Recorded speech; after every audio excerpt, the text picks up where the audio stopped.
started fencing in year 7 at school, and I did foil for the first 2 years, and then I met my current coach, Antonio, at a holiday camp, and then I was introduced to sabre and stopped foil to pursue sabre more competitively. It was the first under 17 nationals I did after maybe 6-7 months of doing sabre, which I did quite well in, and after that result I decided that it was something that I wanted to pursue more seriously. Balancing study and fencing at the same time has been really difficult. I mean, because you're away so much overseas competing and training, it's hard to commit to both things fully at the same time, which is why earlier last year I took 6 months off study to pursue fencing fully, because I felt that balancing both at the same time, I was doing both to not my full potential, so I'd rather pursue one thing properly rather than do both things at a mediocre level.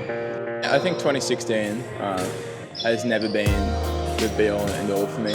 I mean, I'm aiming to do as well as I can, of course, and I've been training up until this point as hard as I can to make that happen, to make it from a goal into a reality. But at the end of the day, I'm still young, so if 2016 doesn't pan out how I'd like it to, I'll think of it all as an excellent training exercise for future competitions and building up my competitive experience.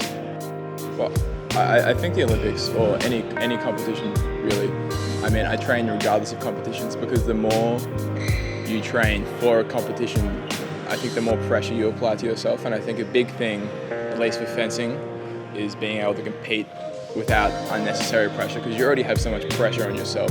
You don't need to apply unnecessary pressure. So anything you can to just keep the normal routine, train hard, and then what happens, happens, as opposed to training specifically for 2016. I mean, if you can train harder than you should anyway, the competition doesn't really matter. For me, it's about fencing well on the day. And if I fence my best and someone beats me, then in my opinion, they deserve the spot more than I do. What annoys me more is if I feel I don't compete to my potential and I've left something out there. There's always room to better yourself, no matter how good you are. Even at the top level, no one wins all the competitions. It's a rotation. So I'm just hoping to improve in general. I think for any of the younger fencers out there, whether they're competing or training, they have to keep in mind that regardless of the result on the day, it's about the journey, because I mean, most of the time you're not a competition.